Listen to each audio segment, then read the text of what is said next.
నమస్తే తెలంగాణ వచ్చినటువంటి వార్తలను చూద్దాం. బ్యానర్ ఐటమ్గా తెలంగాణలో కమలం ఖేల్ కథం అంటూ కూడా ఇక్కడ ప్రధానమైనటువంటి బ్యానర్ ఐటమ్ చూడొచ్చు. ఏదైతే కాంగ్రెస్ కోసం కాడి పారేసి చేతికి ఊతకర్రగా మిగిలినటువంటి బీజేపీ అంటే ఇక్కడ ప్రధాన వార్త మనం క్లియర్గా చూడొచ్చు. ఏదైతే ఇంకా డీటెయిల్గా చూసే ప్రయత్నం చేద్దాం. ఢిల్లీలో కాంగ్రెస్తో బీజేపీ కుస్తీ, తెలంగాణలో మాత్రం దోస్తీతో ఉన్నదంటూ కూడా ఇక్కడ వార్త చూడొచ్చు. ఎంఐఎంతో చెట్టాపట్టాలు వేసుకొని పార్టీతో చీకటి ఒప్పందం కుదుర్చుకుందంటూ కూడా ఇక్కడ ఐటమ్ చూడొచ్చు. 8 మంది చొప్పున ఎంపీలు ఎమ్మెల్యేలు ఉన్నా కనిపించని ప్రచారం. ఏదైతే బీజేపీకి 8 మంది ఎంపీలు ఉన్నారు, అలాగే ఎమ్మెల్యేలు ఉన్నారు, అయినా కూడా ప్రచారంలో మాత్రం ఎక్కడ వారు కనబడలేదంటూ కూడా ఇక్కడ వార్తను చూడొచ్చు క్లియర్గా. డిపాజిట్ గల్లంతని సీఎం ఎద్దేవా చేసినా కూడా స్పందించలేదు బీజేపీ నేతలు అంటూ కూడా ఇక్కడ వార్త చూడొచ్చు మనం. గతానికి భిన్నంగా జూబ్లీ హిల్స్ ఉప ఎన్నికల్లో ఈసీ వ్యవహార శైలి కూడా ఉందంటూ కూడా ఇక్కడ సబ్ టైటిల్స్ చూడొచ్చు మనం.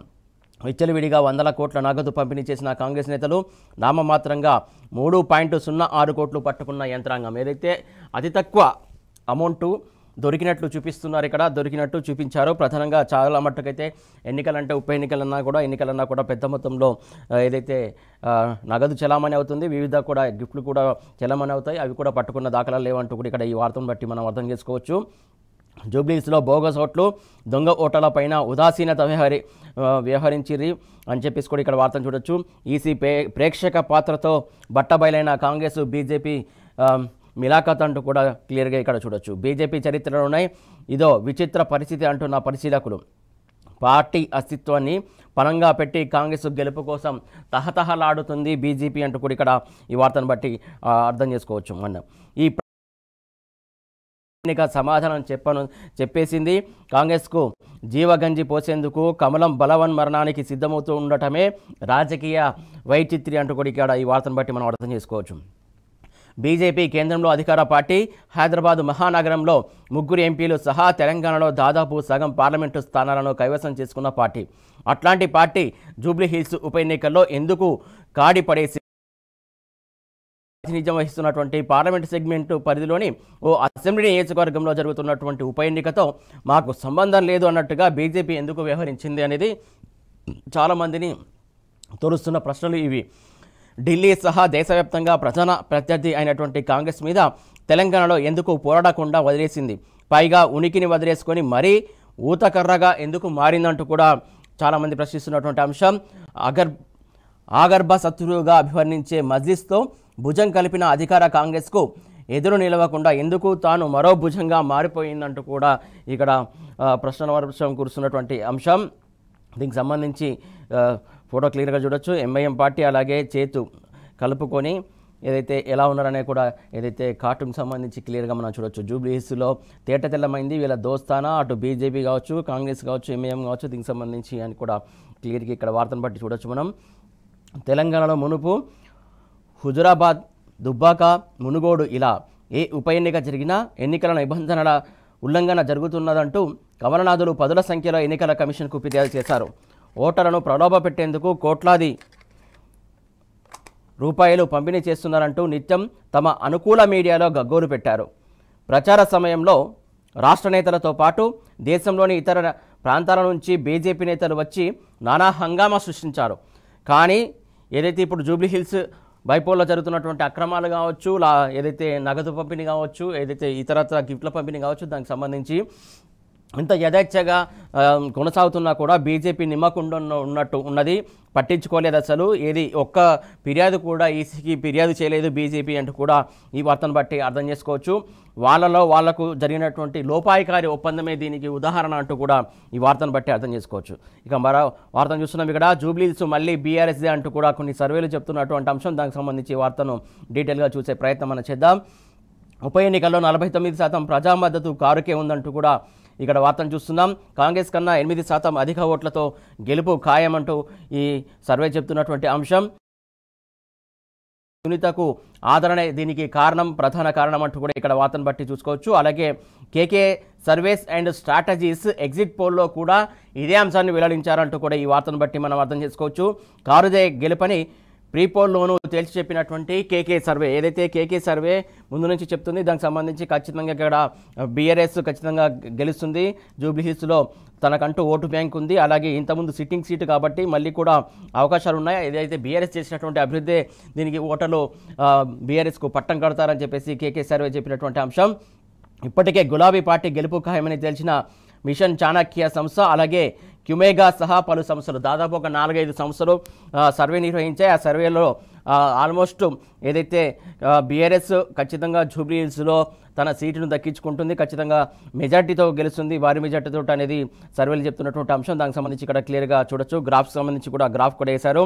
ఏదైతే బీఆర్ఎస్కు 49% పాజిటివ్గా ఉన్నారు ఓటర్లు, అలాగే కాంగ్రెస్కు 41% పాజిటివ్గా ఉన్నట్టు ఇక్కడ చూడొచ్చు. ఇక్కడ ఏదైతే బీఆర్ఎస్, కాంగ్రెస్, బీజేపీ, ఇతరులు, బీఆర్ఎస్ మార్జిన్ ఏదైతే ఇక బీజేపీకి వచ్చేసి 8%, ఇతరులు వచ్చేసి బ్లాక్ మార్క్ చేశారో 2%.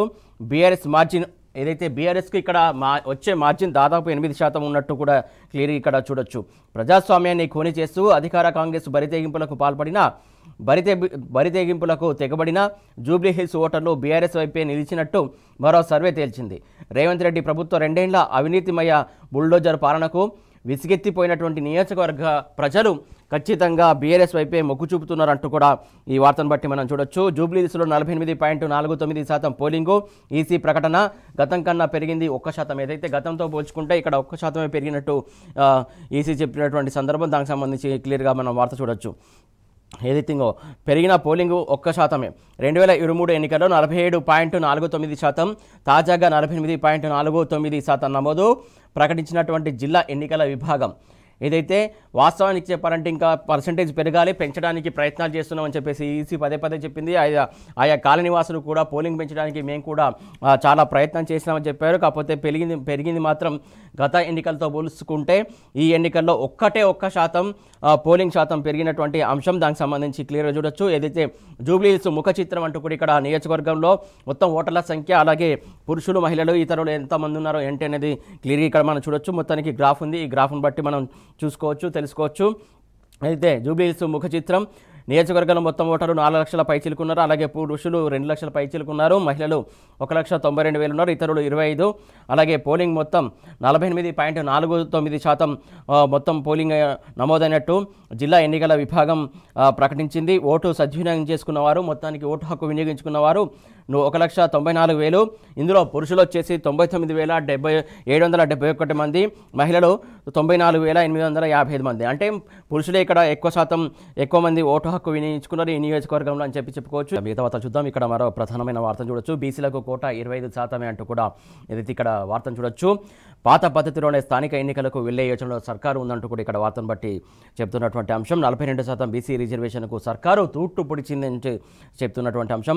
ముందు నుంచి చాలా పార్టీలు చెప్తున్నాయి, చాలామంది చెప్తుంది, ప్రధాన ప్రతిపక్షమైనటువంటి బీఆర్ఎస్ కూడా చెప్తుంది. ఖచ్చితంగా కాంగ్రెస్ సర్కారు ఏదైతే బీసీలను మోసం చేయడానికి సిద్ధమవుతుందని చెప్పేసి ముందు నుంచి చెప్తున్నటువంటి అంశం. దానికి సంబంధించి 42% రిజర్వేషన్ ఇవ్వదు అని కూడా కరాఖండిగా క్లియర్గా ముందు నుంచి చెప్తుంది అంశం. ఆ అంశం ఇప్పుడు నిజం కాబోతుంది. మళ్ళీ పాత పద్ధతిని 25% తోటే స్థానిక ఎన్నికలకు వెళ్ళడానికి కాంగ్రెస్ సర్కారు సిద్ధమవుతున్నట్టు ఈ వార్తను బట్టి మనం అర్థం చేసుకోవచ్చు. 15న జరిగే క్యాబినెట్ భేటీలో నిర్ణయం తీసుకునే అవకాశం. ఎన్నికలపై 24 లోపు హైకోర్టుకు వివరణ ఇవ్వనున్న రాష్ట్ర సర్కారు. ఆలోపే స్థానిక ఎన్నికల షెడ్యూల్ వస్తుందంటూ కూడా ప్రచారం జరుగుతుంది. 42% కాకుండా పాత రిజర్వేషన్లను ఒప్పుకునేది లేదంటూ కూడా బీసీ జేఏసీ డిక్లేర్ చేసింది. ఏదైతే పాత రిజర్వేషన్ పద్ధతిలో ఒప్పుకోము, ఖచ్చితంగా 42% కాంగ్రెస్ పార్టీ ఇస్తాన్న రిజర్వేషన్ అమలు చేయాలంటూ కూడా ఈ బీసీకి సంబంధించినటువంటి జేఏసీ వాళ్ళు పట్టుబడుతున్నట్టు అంశం. దానికి సంబంధించి క్లియర్గా చూడొచ్చు. ఏదైతే 42%తోనే ఎన్నికలకు వెళ్ళాలంటూ కూడా ఆలస్యమైన బీసీలకు అన్యాయం జరిగితే సహించమంటూ కూడా మాజీ మంత్రి గంగుల కూడా ప్రశ్నిస్తున్నటువంటి అంశం. ఖచ్చితంగా 42%తోటే రిజర్వేషన్కు వెళ్ళాలి అని చెప్పేసి వీరు కోరుతున్నటువంటి అంశం. స్థానిక సంస్థల ఎన్నికల్లో 42% బీసీ రిజర్వేషన్లు అమలుకు కాంగ్రెస్ సర్కారు తూట్లు పొడిచేందుకు సిద్ధమవుతున్నది. పాత రిజర్వేషన్ ప్రకారమే ఎన్నికలు నిర్వహించేందుకు సమాలోచనలు చేస్తున్నది. కామారెడ్డి డిక్లరేషన్లో కాంగ్రెస్ పార్టీ ఇచ్చినటువంటి హామీని అదే పార్టీ సర్కారు విస్మరించేందుకు అడుగులు వేస్తున్నది. మొత్తంగా బీసీలను ధోకా చేసే దిశగా కాంగ్రెస్ సర్కారు కుయుక్తులు పన్నుతున్నది. జూబ్లీహిల్స్ ఉప ఎన్నిక ఫలితాలు శుక్రవారం వెలువడనున్నాయి. ఫలితాలు ఎలా వచ్చినా అదే రోజు లేదా తదుపరి రోజు కేబినెట్ భేటీ నిర్వహించాలని సర్కారు నిర్ణయించినట్టు తెలిసింది. మంత్రివర్గ సమావేశంలో స్థానిక ఎన్నికల నిర్వహణపై అంశంపై చర్చించి పాత రిజర్వేషన్ ప్రకారమే ముందుకు వెళ్లాలనే నిర్ణయానికి ప్రకటిస్తుందని ఇప్పటికే కాంగ్రెస్ పెద్దలు ఓ నిర్ణయానికి వచ్చినట్టు సమాచారం. ఏదైతే పాత రిజర్వేషన్లతోనే స్థానిక ఎన్నికలకు వెళ్లేందుకు కాంగ్రెస్ ప్రభుత్వం సమాయత్తమవుతున్నట్టు ఇన్నాళ్ళు చెబుతూ వచ్చినటువంటి 42% రిజర్వేషన్ కోటాకు భిన్నంగా కాంగ్రెస్ ప్రభుత్వం నిర్ణయం తీసుకునే సూచనలు కనిపిస్తున్నాయి. స్థానిక ఎన్నికల నిర్వహణపై ఈ నెల 24 లోపు తమ నిర్ణయాన్ని ప్రకటిస్తామని హైకోర్టుకు రాష్ట్ర ప్రభుత్వం గతంలో వివరణ ఇచ్చింది. ఆలోగానే తన నిర్ణయాన్ని ప్రకటించాల్సిన అనివార్యత ప్రభుత్వానికి ఏర్పడింది. ఈ లోపే ఎన్నికల షెడ్యూల్ను కూడా ప్రకటించే అవకాశాలు ఉన్నట్టు ప్రచారం జరుగుతున్నది. స్థానిక సంస్థల ఎన్నికల్లో బీసీలకు 42% రిజర్వేషన్ కల్పిస్తూ రాష్ట్ర ప్రభుత్వం సెప్టెంబర్ 26న జీవో నెంబర్ 9ని జారీ చేసింది. అయితే బీసీ రిజర్వేషన్లకు సంబంధించి బీసీల ఐక్యతను చీల్చేందుకు కుట్ర జరుగుతుందంటూ కూడా ఇక్కడ ఏదైతే బీసీకి సంబంధించి పోరాటం చేస్తున్నటువంటి నేతలు చెప్తున్నటువంటి అంశం, ఐక్యతను విచ్ఛిన్నం చేసే యత్నంలో అగ్రవర్ణాలు ఉన్నారంటూ కూడా వార్తను చూస్తున్నాం. శాసన మండలి ప్రతిపక్ష నేత మధుసూదనాచారి ఈ వ్యాఖ్యలు చేశారు. 42% కోటా కోసం కేయూలో బీసీల ధర్మ దీక్షలో ఆయన పాల్గొన్నారు. కామారెడ్డి నుంచే బీసీల తిరుగుబాటు కూడా రానుందంటూ కూడా ఇక్కడ మరొక వార్త చూడొచ్చు. కాంగ్రెస్ మోసంపై 15న బీసీ ఆక్రోశ సభ ఉండబోతుందంటూ కూడా చెప్తున్నారు. కాంగ్రెస్ కాలయాపన అంటూ కూడా జస్టిస్ ఈశ్వరయ్య వ్యాఖ్యానించారు. 42% కోటా దక్కేదాకా పోరు ఉంటుందంటూ కూడా నేతలు చెప్తున్నటువంటి అంశం. దానికి సంబంధించి ఇంకా ఈ అంశం సంబంధించి చూడొచ్చు. ఇక మరో వార్త చూస్తున్నాం మనం పక్కకు. నాగార్జునకు సురేఖ సారీ చెప్పారంటూ కూడా మరొక వార్త చూస్తున్నాం. క్షమాపణ చెప్తూ అర్ధరాత్రి వేళ ట్వీటు చేశారంటూ కూడా వార్త చూస్తున్నాం. గతంలో తాను చేసిన వ్యాఖ్యలను ఉపసంహరించుకుంటున్నట్టు కూడా వెల్లడించారు అంటూ వార్తను చూస్తున్నాం. పరువు నష్టం దావాపై నేడు విచారణ జరగనుంది. ఏదైతే ఈ విచారణ నేపథ్యంలోనే మంత్రి కొండా సురేఖ పశ్చాత్తాపం పడి సారీ చెప్తున్నట్టు ఇక్కడ వార్తను చూడొచ్చు మనం. సినీ నటుడు నాగార్జున కుటుంబంపై చేసినటువంటి అనుచిత వ్యాఖ్యలను మంత్రి కొండా సురేఖ క్షమాపణలు చెప్పారు. ఈ మేరకు నాగార్జునకు క్షమాపణలు చెబుతూ మంగళవారం అర్ధరాత్రి 12:02 ఎక్స్లో పోస్ట్ పెట్టారు. ఆ వ్యాఖ్యలు ఉద్దేశపూర్వకంగా చేయలేదని, తనకు నాగార్జునను కానీ ఆయన కుటుంబాన్ని కానీ కించపరిచే ఉద్దేశం లేదని ఆ ట్వీట్ ద్వారా ఆమె పేర్కొన్నారు. ఇక కింద వార్త చూడొచ్చు. అనిరుద్ధ్కు నిరసన సెగ జరిగింది. వడ్ల బోనస్పై ఎమ్మెల్యేను నిలదీసిన సొంత పార్టీ కార్యకర్త. వానకాలం కొనుగోళ్లు మొదలైన బోనస్ ఏమైందంటూ కూడా ప్రశ్నల వర్షం కురిపించారు. అక్కడ పంట సీజన్ దాటిన డబ్బులు ఇంకెప్పుడు ఇస్తారంటూ కూడా రైతులు నిలదీస్తున్నారు. చాలామందికి వచ్చిందంటూ దాటవేసిన కాంగ్రెస్ ఎమ్మెల్యే ఏదైతే చాలామందికి బోనస్ వచ్చిందంటూ కూడా ఆయన దాటవేసే ప్రయత్నం చేశారు. దాన్ని కూడా అక్కడ ఉన్నటువంటి రైతులు కూడా అడ్డుకున్నారు. ఎక్కడిచ్చారో చూపించాలంటూ కూడా వాళ్ళు నిలదీసిన అంశం. దానికి సంబంధించి వార్త చూడొచ్చు మనం క్లియర్గా. మరికొన్ని వార్తలు చూడొచ్చు. ఏదైతే 56వసారి ఢిల్లీకి రేవంత్ రెడ్డి అంటూ కూడా ఇక్కడ వార్త చూడొచ్చు. బుధవారం బయలుదేరి వెళ్ళిన సీఎం 15 రోజుల్లో ఇది రెండో పర్యటన అంటూ కూడా ఇక్కడ వార్త చూడొచ్చు. ఇంకొక వార్త చూస్తున్నాం. దిగుబడి రాదని రైతు ఆత్మహత్య చేసుకున్నారు. వర్షాలకు నష్టపోయిన పంట పెట్టుబడి అప్పు తీరదన్న బెంగతో బలవారం మరణం. ఆదిలాబాద్ జిల్లాలో ఈ ఘటన జరిగిందంటూ కూడా ఈ వార్తను బట్టి చూడొచ్చు. ఏదైతే ఇంకొక వార్త చూస్తున్నాం మనం క్లియర్గా. 100 కోట్ల భూమిపై కాంగ్రెస్ నేతల కన్నంటూ ఇక్కడ మరో వార్త చూస్తున్నాం. ఎకరాల చొప్పున వేలంలో బక్రా ఎవరో అయ్యేది అంటూ కూడా ఇక్కడ వార్తను చూస్తున్నాం. హనుమకొండ నడిబొట్టున ఉన్నటువంటి 2 ఖరీదైన స్థలాన్ని కొట్టేసేందుకు పలువురు స్కెచ్ వేస్తున్నారంటూ కూడా ఇక్కడ వార్త చూస్తున్నాం. గజాల చొప్పున కాకుండా కొత్తగా ఎకరాల్లో వేలం, అలాగే నాయకుల ఒత్తిడితోనే కూడా ఆక్షన్కు నోటిఫికేషన్ అంటూ కూడా ఇక్కడ వార్త చూడొచ్చు. ప్లాట్లు వేసి విక్రయిస్తే సర్కారుకు ఎక్కువ ఆమ్దాని వస్తుందని కూడా అంటూ ఇక్కడ వార్త చూస్తున్నాం. ఎకరాలుగా అమ్మితే ప్రభుత్వ ఖజానాకు నష్టం వాటిల్లే అవకాశం ఉందంటూ కూడా ఈ నేపథ్యంలోనే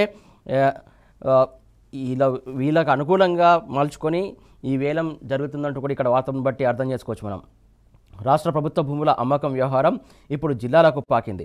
హైదరాబాద్ తర్వాత వరంగల్ను రెండో రాజధానిగా అభివృద్ధి చేస్తామని మంత్రులు పదే చేస్తున్నటువంటి ప్రకటనలు భూముల అమ్మకంలో మాత్రం నిజమవుతున్నాయి. వరంగల్లోని అతి ఖరీదైన స్థలాన్ని అడ్డగోలుగా దక్కించుకునేందుకు అధికార పార్టీ ఒక పథకం పన్నుతుందంటూ కూడా ఇక్కడ వార్త చూడొచ్చు క్లియర్గా మనం.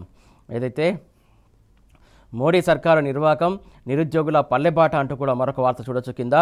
ఏదైతే నగరాల్లో ఉపాధి లేక గ్రామాల్లో సేద్యానికి సై అంటున్నారంటూ కూడా ఈ వార్తను బట్టి చూడొచ్చు మనం. తయారీ సేవా రంగాల్లో పెరిగినటువంటి నిరుద్యోగత ఫోర్బ్స్ ఇండియా తాజా అధ్యయనంలో వెల్లడి. ఏదైతే ఇది ఫోర్బ్స్ ఇండియా తాజా అధ్యయనంలో ఈ అంశానికి సంబంధించి వెల్లడించింది. దీనికి సంబంధించి మనం క్లియర్గా చూద్దాం. మిగతా వార్త చూద్దాం. ఇందాక చూసినట్టు వార్తనే ఏదైతే నిరుద్యోగులు పల్లెబాట పడుతున్నట్టు ఇక్కడ వార్త చూస్తున్నాం. నగరాల్లో ఉపాధి లేక గ్రామాల్లో సేద్యానికి సై అంటున్నారంటూ వార్తను చూడొచ్చు క్లియర్గా. తయారీ సేవా రంగాల్లో పెరిగినటువంటి నిరుద్యోగిత ఫోర్బ్స్ ఇండియా తాజా అధ్యయనంలో వెల్లడైంది. మోడీ సర్కారు పాలనలో దేశంలో ఇది పరిస్థితి అంటూ కూడా ఇక్కడ వార్తను బట్టి మనం అర్థం చేసుకోవచ్చు. ఏదైతే క్లియర్గా చూద్దాం. మోడీ సర్కారు పాలనలో దేశంలో నిరుద్యోగం అంతకంతకు తీవ్రమవుతున్నది. ఉన్నత చదువులు చదివినా ఉద్యోగాలు దొరకని పరిస్థితి నెలకొంది. పిహెచ్డీలు చేసినా వారు కూడా ప్యూన్ ఉద్యోగాల కోసం ఎగబడుతున్నారు. పట్టణాల్లో పరిస్థితి మరింత దయనీయంగా తయారైంది అంటూ కూడా వార్తను చూడొచ్చు. మరోవైపు ఉద్యోగాల కోతలో ఆందోళనకు గురి చేస్తున్నాయి. ఫోర్బ్స్ ఇండియా తాజా అధ్యయనం కూడా దేశంలో పెరుగుతున్నటువంటి నిరుద్యోగతపై ఆందోళన వ్యక్తం చేస్తోంది. ఏదైతే మోడీ సర్కారు అతిపెద్ద వైఫల్యం నిరుద్యోగమేనని ఇటీవలి India today mood of the nation సర్వేలో తేటతెల్లం కాగా, తాజాగా ఫోర్బ్స్ ఇండియా అధ్యయనం దేశంలో నిరుద్యోగం ఆందోళనకర స్థాయికి చేరిందని వెల్లడించింది. పట్టణాల్లో ఉపాధి దొరకక ఉన్నత విద్యావంతులు సైతం కూడా పల్లెబాట పడుతున్నారంటూ కూడా ఇక్కడ వార్త చూడొచ్చు మనం. ఏదైతే పడుతున్నారని సేద్యానికి సిద్ధమవుతున్నారని ఫోర్బ్స్ పేర్కొన్నది. వర్తమాన ఆర్థిక సంవత్సరంలోని జూలై సెప్టెంబర్ త్రైమాసికంలో దేశంలో పట్టణ ప్రాంతంలో నిరుద్యోగత తీవ్రంగా పెరగడం ఆందోళన కలిగిస్తోంది. ఆర్థిక వృద్ధికి ఉపాధి కల్పనకు మధ్య పొంతన లేకపోవడం గమనార్హం. ఏదైతే పీరియాడిక్ లేబర్ ఫోర్బ్స్ సర్వే నుంచి సేకరించినటువంటి అధికారిక డేటా ప్రకారం ఆర్థిక సంవత్సరంలోని మొదటి రెండవ త్రైమాసికాల మధ్య పట్టణ నిరుద్యోగత రేటు 17.9% నుంచి 18.4% పెరిగింది. ఆర్థికంగా కొంత పుంజుకున్నప్పటికీ నగరాల్లో ఉపాధి కల్పన కొరవడుతుందని ఈ గణాంకాలు సూచిస్తున్నట్లు ఫోర్బ్స్ ఇండియా తెలిపింది. 15 సంవత్సరాలు అంతకు మించి వయసున్నటువంటి వ్యక్తులకు చెందినటువంటి జాతీయ నిరుద్యోగత రేటు 5.4% నుంచి 5.2% స్వల్పంగా తగ్గగా, అదే కాలంలో యువత నిరుద్యోగత రేటు 15 నుంచి 29 ఏళ్ళు 14.6% నుంచి 14.8% పెరగడం విశేషం. పారిశ్రామిక రంగంలో నిరుద్యోగ యువత ఉన్నదంటూ కూడా ఇక్కడ వార్త చూడొచ్చు క్లియర్ కట్గా. పారిశ్రామికంగా అభివృద్ధి చెందినటువంటి రాష్ట్రాల్లో ఉపాధి కల్పన తగ్గిపోవడం ఆయా పరిశ్రమల్లో కార్మికుల కోతను సూచిస్తుంది. ఛత్తీస్గఢ్ తయారీ రంగంలో 12.4 పాయింట్లు తగ్గుదల ఉండగా, ఒడిశాలో 9 పాయింట్లు పడిపోయింది. ఆంధ్రప్రదేశ్లో 7.5 పాయింట్లు తగ్గిపోయింది. తెలంగాణలో 6.9 పాయింట్లు తగ్గుదల జరిగింది. గుజరాత్, హిమాచల్ ప్రదేశ్, తమిళనాడు, హర్యానాలో మాత్రం ఈ తయారీ రంగంలో ఉపాధి స్వల్పంగా పెరిగింది. పట్టణ యువత నిరుద్యోగ, పారిశ్రామిక ఉద్యోగాల క్షీణత, వ్యవసాయ రంగంలో ఉపాధి పెరుగుదల వంటి పరిణామాలు భారతదేశ కార్మిక మార్కెట్ దీనస్థితికి అద్దం పడుతున్నట్లు ఫోర్బ్స్ ఇండియా ఆందోళన వ్యక్తం చేసింది. ఉపాధి గణాంకాలు స్థిరంగా ఉన్నట్లు కనిపిస్తున్నప్పటికీ వ్యవసాయేతర ఉపాధి కల్పన పటిష్టం కాకుండా కార్మిక శక్తి వ్యవసాయానికి మరలిపోవడం ఉత్పాదకతను, వేతన వృద్ధిని దెబ్బతీయగలదని ఫోర్బ్స్ ఇండియా అభిప్రాయపడింది. రైటింగ్గా రేవంత్ ప్రభుత్వ వైఫల్యం, అలాగే తెలంగాణ ఆర్థిక స్థితి అధోగతి అంటూ కూడా ఇక్కడ మరో వార్త చూసి రాష్ట్రం వెళ్తోంది. ప్రజల కొనుగోలు శక్తి పతనమవుతోంది. చరిత్రలో కనివిని ఎరగని స్థాయిలో డిఫ్లేషన్ జరుగుతోంది, డిఫ్లేషన్ నమోదవుతుందంటూ కూడా ఈ వార్త ద్వారా మనం అర్థం చేసుకోవచ్చు. అక్టోబర్లో -1.16, 5 నెలల్లో. అలాగే తెలంగాణ రాష్ట్రం ఏర్పాటు తర్వాత ఇదే అత్యల్పమంట. కేంద్ర గణాంకాల శాఖ తాజా నివేదికలో కూడా ఈ అంశాన్ని వెల్లడించిందంటూ కూడా చెప్తున్నారు. సరఫరా ఉన్నప్పటికీ ప్రజల నుంచి డిమాండ్ 0 ఉందంటూ కూడా ఈ వార్తను బట్టి మనం అర్థం చేసుకోవచ్చు. కొనుగోలు శక్తి పతనం కావడమే దీనికి ప్రధాన కారణం అంటూ కూడా ఆర్థికవేత్తలు సూచిస్తున్నటువంటి అంశం. ఇట్లాగే కొనసాగితే మున్ముందు సంక్షోభమని కూడా ఆర్థికవేత్తలు, ఆర్థిక నిపుణులు కూడా హెచ్చరిస్తున్నటువంటి అంశం. దీనికి సంబంధించి ఇక డీటెయిల్గా చూసే ప్రయత్నం సంబంధించి డీటెయిల్ ఇక్కడ చూడొచ్చు క్లియర్గా. అధోగతి తెలంగాణ ఆర్థిక స్థితి అంటూ కూడా క్లియర్గా చూడొచ్చు. బీజేపీ పాలిత రాష్ట్రాల్లోనూ డిఫ్లేషన్ జరుగుతుంది. బీహార్లో -1.97% వెళ్ళిపోయింది. ఉత్తరప్రదేశ్ ఏదైతే బీజేపీ పాలిస్తున్నటువంటి రాష్ట్రాలు ఇవి, ఆ రాష్ట్రాల్లో కూడా నిరుద్యోగ శాతం పెరుగుతుంది. దానికి సంబంధించి ఆర్థిక పరిస్థితి కూడా మందగిస్తుందంటూ కూడా ఇక్కడ క్లియర్గా చూడొచ్చు. ఉత్తరప్రదేశ్లో -1.71%, మధ్యప్రదేశ్ 1.62%. ఆర్థిక స్థితి పడిపోతుంది మైనస్లోకి ఈ రాష్ట్రాల్లో అంటూ కూడా ఇక్కడ డీటెయిల్గా చూపించారు. ఛత్తీస్గఢ్ 1.2%, రాజస్థాన్ 0.87, గుజరాత్ 0.58. తెలంగాణలో చూసుకున్నట్లయితే 2025లో కన్స్యూమర్ ప్రైస్ ఇండెక్స్ సిపిఐ ద్రవ్యోల్బణం ట్రెండ్ ఎలా ఉందనేది చూసే ప్రయత్నం చేద్దాం. ఫిబ్రవరిలో 1.31% ఉంది. మార్చిలో 1.06% ఉంది, ఏప్రిల్లో 3.0% ఉంది, మే నెలలో 1.96% ఉంది, జూన్లో అయితే -0.93, జూన్లో మొత్తానికి మైనస్లోకి వెళ్ళిపోయింది, జూలైలో కూడా మైనస్లోకి వెళ్ళిపోయింది, ఆగస్టులో మైనస్లోకి వెళ్ళిపోయింది, సెప్టెంబర్ మైనస్లోకి వెళ్ళిపోయింది, అక్టోబర్లో ఇంకా -1కు పెరిగింది. అంటే ఇంకా పెరుగుతూ పోతూ వస్తుంది, ద్రవ్యోల్బణం పడిపోవడంలో ఇంకా పెరుగుతూ పోతూ వస్తుంది తప్ప ఏదైతే దీంట్లో పురోగతి కనబడట్లేదు, అధోగతి కనబడుతుంది ఇక్కడ. ఇదే అత్యల్పం కేంద్ర గణాంకాల శాఖ నివేదికలో వెల్లడయ్యింది. రాష్ట్రంలో పడిపోయినటువంటి ప్రజల కొనుగోలు శక్తి, ఏదైతే ప్రజల కొనుగోలు శక్తి పడిపోయిందంటూ కూడా చెప్తున్నటువంటి అంశం. ఎక్కడ చూసినా ఎవరిని అడిగినా అంటూ కూడా చెప్తున్నారంట అందరూ. సరఫరా భారీగా ఉన్నప్పటికీ డిమాండ్ మాత్రం, ఏదైతే సరఫరా భారీగా ఉంది కాకపోతే డిమాండ్ మాత్రం సున్నా. ఎప్పుడైతే డిమాండ్ ఎక్కువ ఉండి సరఫరా తక్కువ ఉంటేనే ఆర్థిక పరిస్థితి మెరుగుపడుతుందనేది గణాంకాలు చెప్తున్నటువంటి అంశం. కాకపోతే ఇప్పుడు ఇక్కడ తిరోగమనం స్టార్ట్ అయింది, తిరోగమనం ఉంది. ఆగిన సంక్షేమం, పెరుగుతున్న ఆత్మహత్యలు ఇలాగే కొనసాగితే మున్ముందు అవకాశం ఉంది అంటూ కూడా ఏదైతే మేధావులు కావచ్చు, ఆర్థిక నిపుణులు కూడా హెచ్చరిస్తున్నటువంటి అంశం. రేవంత్ 2 ఏళ్ల పాలనలో తెలంగాణలో మొత్తం తెలంగాణ ఆగమవుతుందంటూ కూడా చెప్తున్నారు.